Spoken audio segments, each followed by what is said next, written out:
चलिए इस वीडियो में बात करते हैं क्वेश्चन नंबर 2.18 की। देखो इसमें क्या कह रहा है कि what is the energy in joule required to shift the electron of the hydrogen atom from the first Bohr orbit. Hydrogen atom में n=1 से एक इलेक्ट्रॉन को पहुंचाना है n=5 में। देखिए फर्स्ट ऑर्बिट से फिफ्थ ऑर्बिट में इलेक्ट्रॉन को लेके जाना है। इस प्रोसेस में क्या है, एनर्जी की रिक्वायरमेंट होगी। तो वही पूछा है कि कितनी एनर्जी की रिक्वायरमेंट है एंड उसका वेवलेंथ भी बता दीजिए। ठीक, दोनों ही काम कर लेते हैं। तो एनर्जी देखो क्या होगा, यहाँ पर आप इलेक्ट्रॉन को यहाँ से यहाँ ले जा रहे हो तो जो चेंज इन एनर्जी होगा वही आपको देनी पड़ेगी। तो डेल्टा ई क्या हो जाता है हमारा, RH Z² 1/n initial square minus 1/n final square. ठीक है, और Z की वैल्यू बेटा यहाँ पे 1 हो जाएगा क्योंकि हाइड्रोजन एटम बोला गया है।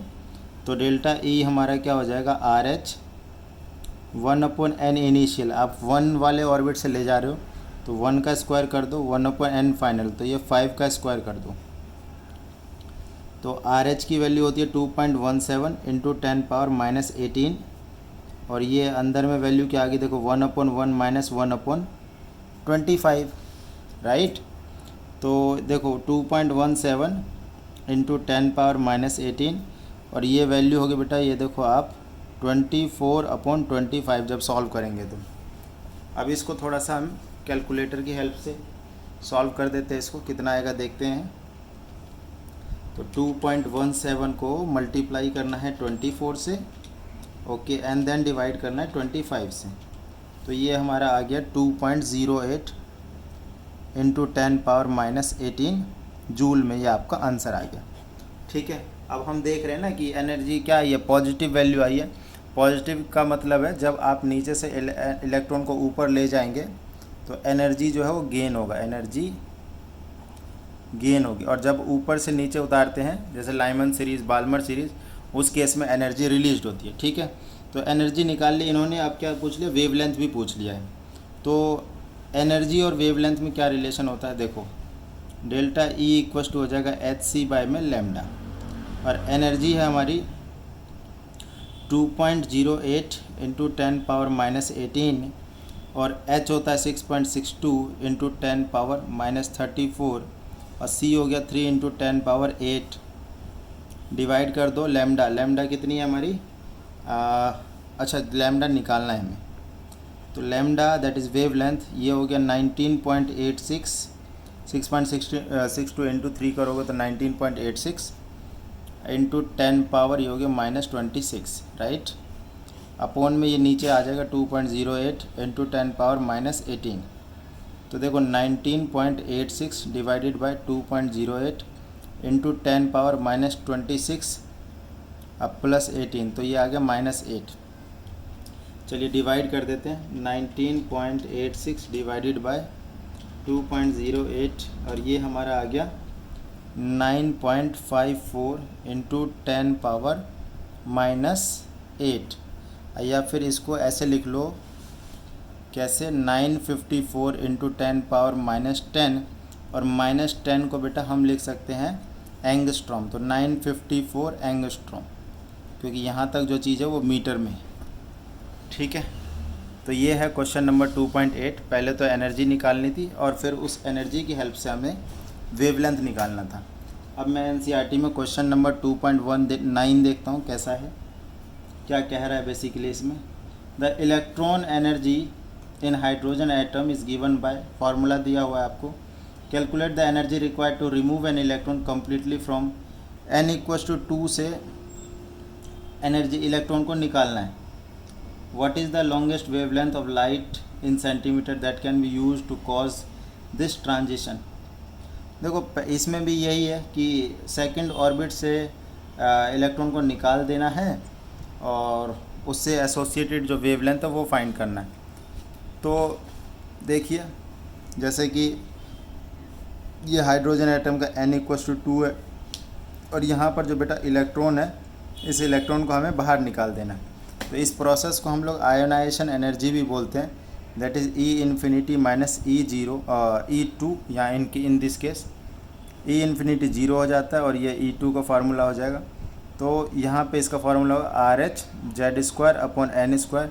अब क्योंकि ये हाइड्रोजन एटम है तो जेड की वैल्यू 1 हो गई, तो आपका आंसर आ गया आर एच अपॉन में जेड स्क्वायर। ये फार्मूला मैंने आपको पहले भी बताया हुआ है। आर एच क्या होता है? Rydberg constant. तो जो एनर्जी है दैट इज़ आयनाइजेशन एनर्जी या सिंपल एनर्जी, ये हो गया आर एच 2.17 इंटू 10⁻⁻18 और एन स्क्वायर बेटा तो 2 का स्क्वायर हो जाएगा in this case. So 2.17 upon 4 into 10⁻⁻18, 2.17 divided by में 4, ये आंसर आ गया आपका 0.542 इंटू 10⁻⁻18 जूल। ठीक है, एनर्जी निकल गई कि इतनी एनर्जी की रिक्वायरमेंट है सेकंड ऑर्बिट में हाइड्रोजन के सेकंड ऑर्बिट से इलेक्ट्रॉन को पूरी तरीके से बाहर निकालने के लिए। अब इससे एसोसिएटेड वेवलेंथ निकाल लेते हैं। E equals to H C by में लैम्डा, तो E हमारी आ गई 0.542 into 10⁻⁻18, 6.62 into 10⁻⁻34 into 3 into 10⁻8 divided by में लैम्डा, तो लैम्डा हो गया हमारा 19.86 इंटू 10⁻⁻26 अपॉन 0.542 इंटू 10⁻⁻18। तो ये वैल्यू आ गई हमारी, डिवाइड करके देख लेते हैं। That is 19.86 divided by 0.542, value आ गई हमारी 36.64 इंटू 10 पावर, ये देखिए यहाँ पे आ जाएगा -8, तो इसको हम लिख देंगे 3664 इंटू 10 पावर -10 मीटर, और ये हो गई हमारी एंगस्ट्रॉम। तो 3664 एंगस्ट्रॉम ये वैल्यू हमारी आ गई। तो ये क्वेश्चन था तुम्हारा क्वेश्चन नंबर 2.19। इसमें था क्या, ये देख लीजिए। सेकंड ऑर्बिट से इलेक्ट्रॉन को निकालना और आयनाइजेशन एनर्जी बताना था, तो हमने ये कैलकुलेट करके दिखा दिया। ये रहा देखो, ये R H upon Z square वाला फार्मूला लग जाएगा, और ये रही इसकी पूरी कैलकुलेशन। ठीक है, तो ये क्वेश्चन हमारा कंप्लीट हो गया। Now the next question is question number 2.20। तो क्वेश्चन नंबर 2 पर calculate the wave length of an electron moving with a velocity. देखो यहाँ पे वेलोसिटी दे रखा है 2.05 इंटू 10⁻7 मीटर पर सेकेंड वेलोसिटी दिया हुआ और वेव लेंथ पूछा गया है। तो बेटा ये डी ब्रोगली से जो है क्वेश्चन है आपका, ये डी ब्रोगली उसमें क्या होता है हमारा, जो लैम्डा होता है वो एच अपॉन में मोमेंटम होता है, और मोमेंटम क्या होता है, मास इनटू वेलोसिटी। तो आपको ये निकालना है, एच देख लेते हैं, फार्मूला लगा देते हैं सिंपल, 6.62 इंटू 10⁻⁻34। मास कितना होता है इलेक्ट्रॉन का, 9.1 इंटू 10⁻⁻28 नहीं -31 किलोग्राम, और वेलोसिटी हमें गिवन है दैट इज़ 2.05 इंटू 10⁻7 है ना। इधर मास ऑफ इलेक्ट्रॉन जो होता है ना वो होता है 9.1 इंटू 10⁻⁻31 kg। तो ये वैल्यू हमने यहाँ पर रख दी। चलिए सॉल्व करते हैं इसको। तो 6.62 इंटू 10⁻⁻34 प्लस 31 -7 ये हो जाएगा, और नीचे में 9.1 इंटू 2.05। तो ये ज़रा सॉल्व कर लेते। देखो 10 की पावर तो हो जाएगा -41 और 30 -10 हो जाएगा ये। ठीक है, और इधर वाले वैल्यूज़ को सॉल्व कर लेते हैं। दैट इज़ 6.62 डिवाइडेड बाय में है 9.1, और अगेन डिवाइड करना है 2.05 से। तो ये वैल्यू आ गई बेटा आपकी 0.354। ठीक है, और ये मीटर में आई होगी, और 10⁻⁻10 को हम लोग एंगस्ट्रॉम में लिख सकते हैं। एक काम करो आप 35.4 इंटू 10⁻⁻12 मीटर लिखो। अब इसको आप पिकोमीटर लिख दो, 35.4 पिकोमीटर। ये रहा क्वेश्चन नंबर। डी ब्रोगली से सिंपल सा क्वेश्चन था, वेलोसिटी दिया हुआ है, आपसे वेवलेंथ पूछा गया। ठीक है, ये आपका क्वेश्चन नंबर 2.20। अब नेक्स्ट क्वेश्चन देखते हैं, क्वेश्चन नंबर 2.21। तो आपको 2.21 में क्या दिया है वो पहले लिख लेते हैं। यहाँ पर आपको यहाँ पे दिया गया है मास ऑफ इलेक्ट्रॉन, मास दिया हुआ है 9.1, ये हमें पहले से ही पता है, नहीं भी दिया होता तो कोई दिक्कत नहीं थी। एंड इट्स काइनेटिक एनर्जी दी हुई है, काइनेटिक एनर्जी 3 × 10⁻⁻25 जूल, और वेवलेंथ पूछा गया बेटा। अगेन डी ब्रोगली से क्वेश्चन है ये। तो डी ब्रोगली के लिए रिलेशन क्या है, H equals to lambda equals to H upon में एम वी। तो लैम्डा निकालने के लिए हमें वेलोसिटी चाहिए। काइनेटिक एनर्जी देखो क्या होता है, half M V square equals to 3 × 10⁻⁻24 joule.